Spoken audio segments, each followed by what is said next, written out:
Raisa, mana Raisa?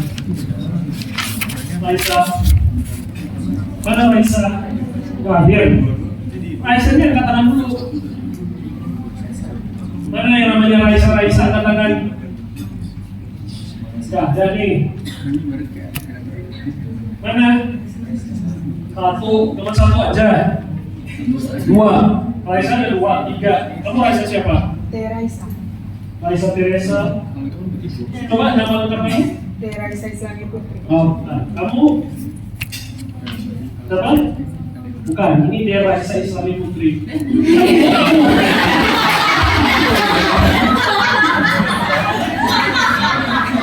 Ayo kamu, biar nggak ngantuk. Nah, kamu dasar dulu kami dari kamu kan. Ayo, mana kelompok kasus, mana kelompok kontrol?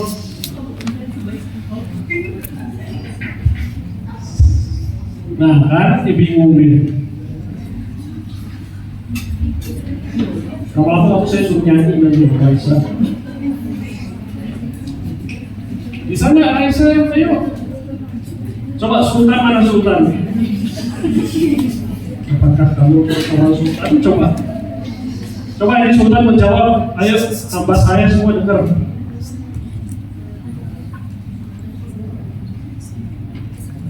Nah, nggak usah nanya lagi. Itu bukan bulu balangnya kamu.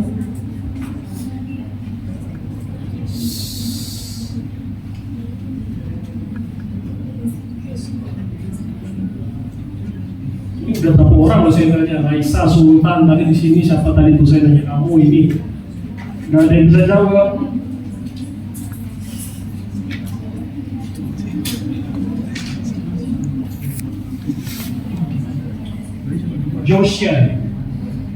Joshua mana? Oh tadi itu. Nah ini Kemala Naura. Ya, ayo Kemala.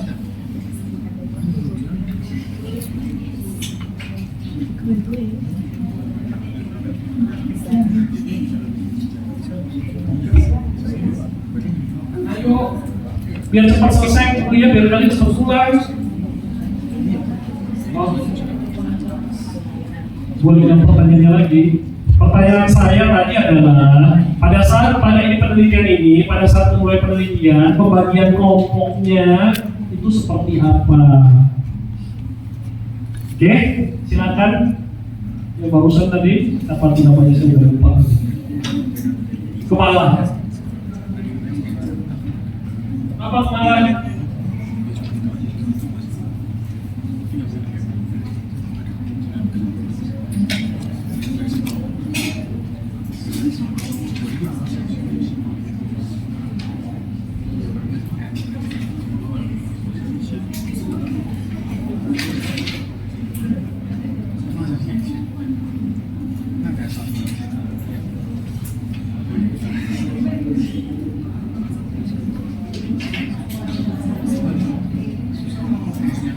Cuma yang biasanya, Ozui mana Ozui?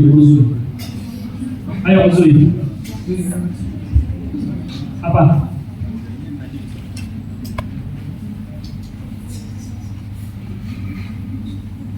Ayo Ozui. Tahu Ozui dulu. Apa Ozui? Pembagian kelompoknya.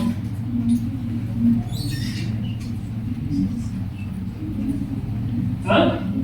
Senyum doang. Coba Wira. Coba yang lain dengar.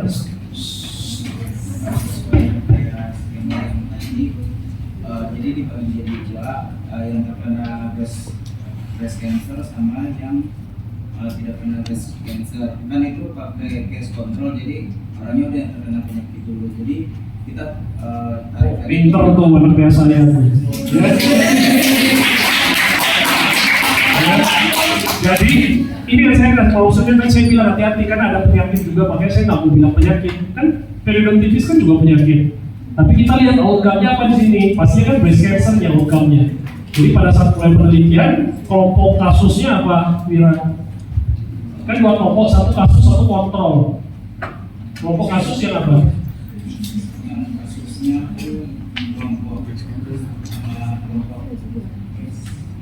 Yang case yang mana, yang kasus yang mana? Case yang mana, yang kontrolnya yang mana? Case-nya kan berarti kasus. Yang kasusnya yang mana? Breast cancer, ya. Sedangkan kontrolnya yang mana? Kontrolnya yang tidak ada breast cancer, bukan periodontitis. Aduh, udah salahnya berjamaah lagi. Ya, jangan salahkan untuk kontrolnya pasti yang tidak menderita penyakit itu kan. Nah, penyakitnya kan breast cancer, berarti yang kontrolnya yang tidak ada penyakitnya. Nah, kalau itu periodontitisnya apanya? Faktor resikonya, ya. Jadi jangan salah, oke? Jangan ini loh, ini gampang sekali ini. Coba kita lihat. Pokoknya, yo, ya. Saat ini, ya kan, ada penyelidikan masa lalu, ingat case control retrospektif kita mundur ke belakang. Jadi ada dua kelompok tuh, kelompok kontrol itu, kelompok case-nya itu adalah yang seamame, breast cancer tadi, ya. Sedangkan kelompok kontrolnya non seamame, ya, non breast cancer. Kemudian dilihat tuh dari yang seamame itu berapa banyak sih yang ada periodontitisnya, faktor resikonya, dan berapa banyak yang tidak ada faktor resikonya periodontitis. Begitu juga dengan kelompok kontrol, berapa banyak yang ada periodontitis dan berapa banyak yang tidak ada periodontitis. Tapi ingat ya, periodontitis di sini lebih luas, bukan cuma buka mulut ada periodontitis enggak. Tapi pasti dilihat kebiasaan orangnya. Ya kan, misalnya sikat giginya berapa kali sehari, atau berapa bla. Itu ya kira-kira ya. Oke, paham sampai sini? Yang untuk belakang-belakang, pojok-pojok. Nah, yang terakhir itu adalah cross sectional. Dia paling bawah, ya. Dikatakan studi prevalensi, kemudian desain terlemah menentukan hubungan sebab akibat. Ya, bersifat temporal ambiguity. Ya, jadi lebih dulu faktor risiko atau outcome. Gitu. Ya, makanya dia paling lemah ya. Nanti saya tunjuk yang ini aja deh. Skemanya baru saya tanya. Skemanya kira-kira seperti ini. Ya udah, dia hanya saat ini. Kalau case control tadi kan saat ini mundur. Kalau cohort saat ini maju. Kalau cross sectional saat ini. Saat ini, jadi maksudnya gimana nih? Saat ini misalnya gini. Kamu mau melihat hubungan antara kebiasaan merokok dengan plak, akumulasi plak misalnya. Ya udah, tinggal kamu datang terus langsung ngecek aja, nanya, kamu merokok nggak? Merokok, ya udah buka mulutnya kita cek ada plak apa enggak. Saya kalau ada plak, ya udah dicatat data. Jadi hanya pada saat ini. Saat ini adalah artinya bukan kalau kamu ada 100 sampel, 100 yang diteliti hari ini, bukan. Tapi faktor resiko dan outcome yang kamu teliti diambil pada saat yang bersamaan. Ya kan? Sehingga makanya dikatakan hubungan sebab akibatnya paling lemah. Karena kalau kamu ngambilnya pada saat bersamaan kan kamu nggak tahu. Jangan-jangan sebelum dia kebiasaan merokok, dia pun sudah jorok orangnya.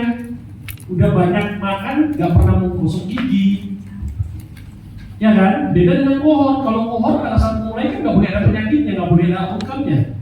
Kalau dia nggak ada cerita kayak gitu, pokoknya kita cuma datang, ya udah dicek aja ada nggak sih hubungan.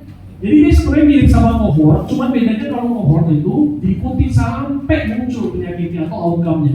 Kalau cross sectional nggak, saat itu kamu datang tanya faktor risikonya, langsung juga cek ada apa nggak outcome-nya atau outcome-nya seberapa banyak. Gitu. Misalnya pernah penelitian yang banyak banget sih, mau lihat hubungan apa gini, obesitas tuh faktor risiko nggak sih terhadap perdarahan gigi giva? Jadi dibagilah dua kelompok. Apa yang dibagi kelompok pertama apa? Yang obes, yang kelompok kedua yang tidak obes, gitu kan? Nah kemudian udah langsung yang kelompok obes dilihat catat perdarahan gigi givanya berapa banyak, yang non obes perdarahan gigi givanya berapa banyak. Tapi kan sebenarnya hasilnya nggak mencerminkan hubungan sebab akibat yang beneran kan?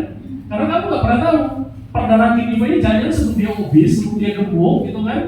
Dia memang sudah ada perdarahan gigi giva, jadi otomatis perdarahan gigi giva ini tidak disebabkan oleh karena obesnya dia tadi, tapi mungkin hal lain. Gitu. Makanya kalau cross sectional hubungan sebab akibatnya itu paling lemah dibandingkan dengan analitik yang lain, dibandingkan dengan case control, apalagi cohort. Ya, yang tadi saya bilang ambiguitasnya itu bersifat temporal. Lebih dulu yang mana nih, faktor risiko kah atau outcome? Ya, tapi penelitian cross-sectional ini adalah penelitian yang paling sering kita lakukan kalian nantinya.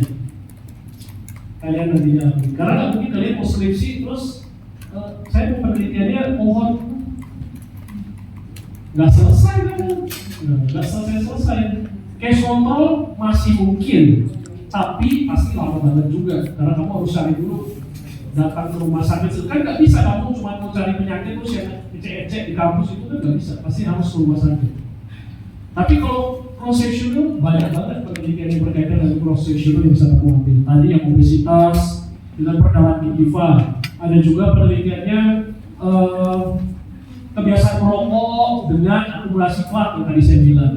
Ya, itu adalah contoh-contoh penelitian cross-sectional yang dilakukan oleh kakak-kakak kalian sebelumnya. Jadi dia pakai istilah one-time approach. Jadi menggunakan pendekatan satu waktu yang bersamaan. Faktor risiko dan outcome-nya diukur pada saat yang bersamaan, sehingga kita nggak terlalu kuat hubungan sebab akibat karena nggak tahu outcome-nya lebih dulu ada ataukah si faktor risikonya. Jangan-jangan sebelum faktor risikonya ada, outcome-nya memang sudah lebih dulu ada.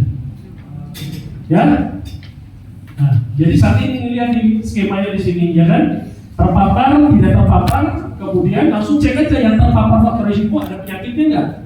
Berapa banyak? Tidak ada penyakitnya, berapa banyak? Begitu juga dengan yang tidak terpapar faktor risiko. Berapa banyak yang ada penyakitnya dan berapa banyak yang tidak ada penyakitnya. Sehingga nanti bisa dihitung, dapat hasil akhirnya ada hubungan atau tidak ada hubungan, tapi nggak benar-benar kuat sebenarnya hubungannya. Ya, dibandingin kalau kamu pakai rencana penelitian. Ini contohnya, hubungan konsumsi makanan karbohidrat dengan kejadian karies gigi pada anak usia sekolah dasar, anak usia sekolah di desa. Coba saya mau tanya.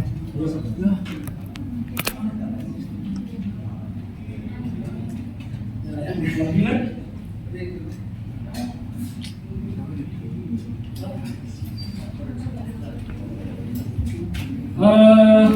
Coba siapa ya?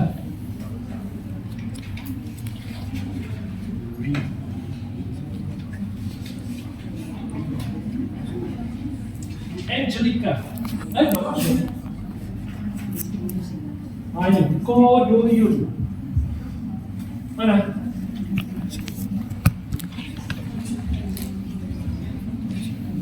Pada penelitian ini gimana kamu membagi skemanya?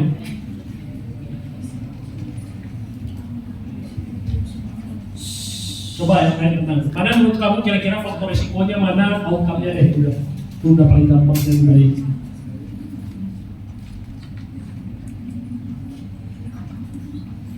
Yang mana faktor risiko, yang mana outcome-nya?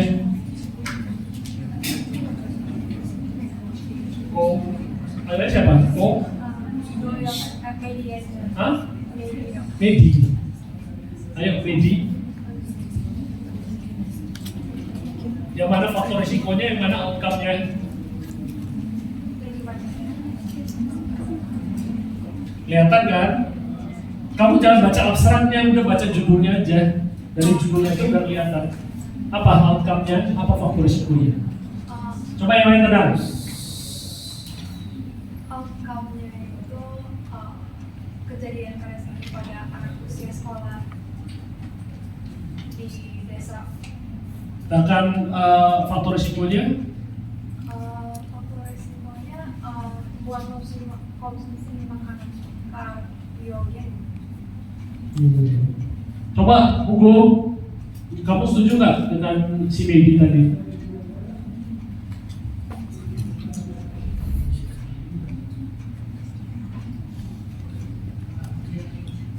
Suara dong, kalau kamu sama media itu suara kamu cuma mabut-mabut doang. Coba tahu mabut-mabutnya no, kan ada orang yang mabut-mabut no, gini-gini yes. Setuju? Setujunya apa?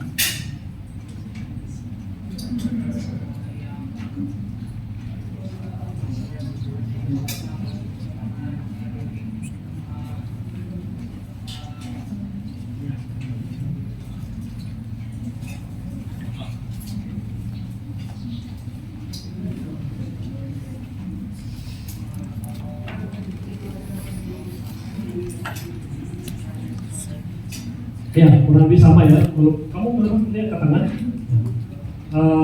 walaupun sebenarnya nggak perlu sebanyak itu sih, kamu cukup bilang aja outcome-nya kan yes, gitu kan. Sedangkan faktor resikonya adalah konsumsi makanan kariogenik. Ya, kira-kira seperti itu ya. Nah, coba kita lihat pembagian skemanya. Nah, jadi gini nih kira-kira, kan pada anak SD nih. Jadi apa yang dilakuin? Yang dilakuin adalah kamu sebagai peneliti data, gitu kan? Kasih kamu ada questionnaire kan, mau tahu nih dia konsumsi makanan kariogenik apa enggak, gitu kan? Kasih questionnaire, misalnya kayak apakah Anda mengkonsumsi pilih di bawah ini, sering, misalnya sering, jarang, tidak pernah, selalu, setiap hari. Permen, itu kan ada pilihan, ada permen, ada coklat, ada apa, contoh yang sesuai, mana aja, kan? Nah itu kan makanan kariogeniknya. Kemudian kamu langsung periksa juga mulutnya nih, ya kan? Karena dia kalis, berarti kita pakai indeks apa? Kan semester berapa sih sekarang? 3, berarti kan udah lewat modul 6517. Kapan? Oh sorry, 6208. 6808. 6508. Udah dong kemarin.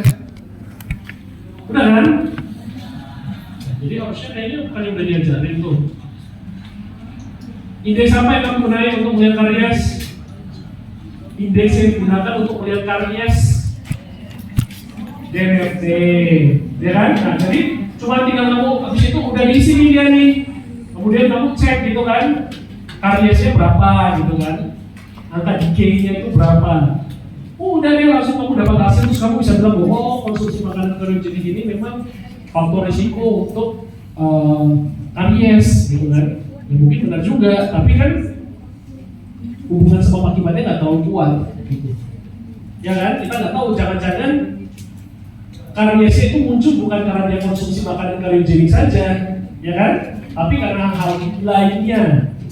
Ya ada orang yang konsumsi makanan kariogenik tapi nggak ada karies juga.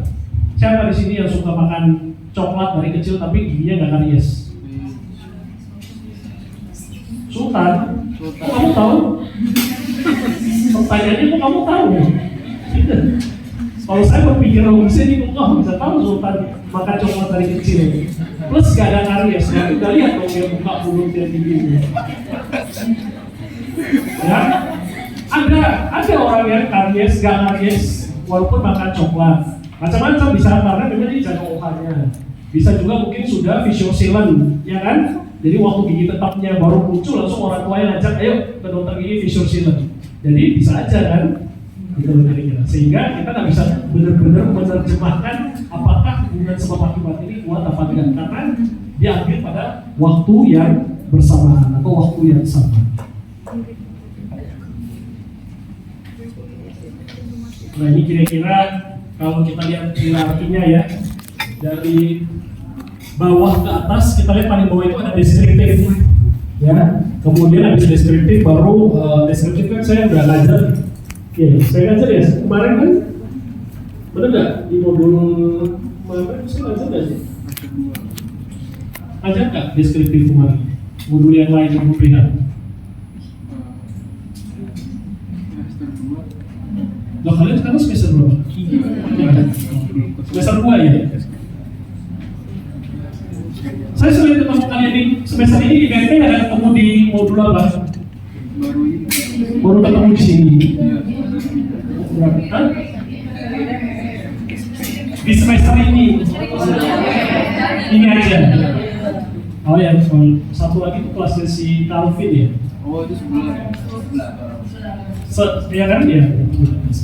Ya, jadi ini hierarkinya nih kira-kira. Paling atas yang randomized clinical studies itu adalah eksperimental. Yang eksperimental study. Oke.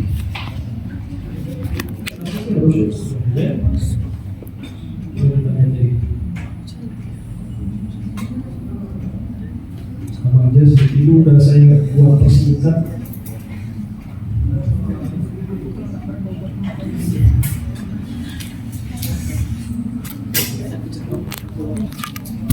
Oke, kasih. Ada yang mau tanya? Satu jam pen.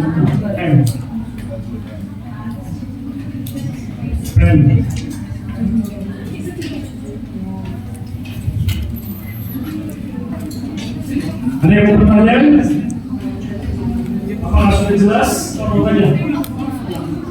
Apakah sudah jelas? Coba Octavia. Zuri ada, Carolina ada, Profita, Rahel Valencia, Rahel Orange, Bimo ada, Raskan, Revasya, Rehan,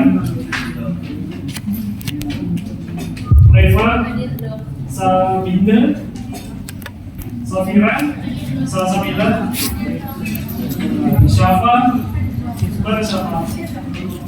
Sasha, Sherin,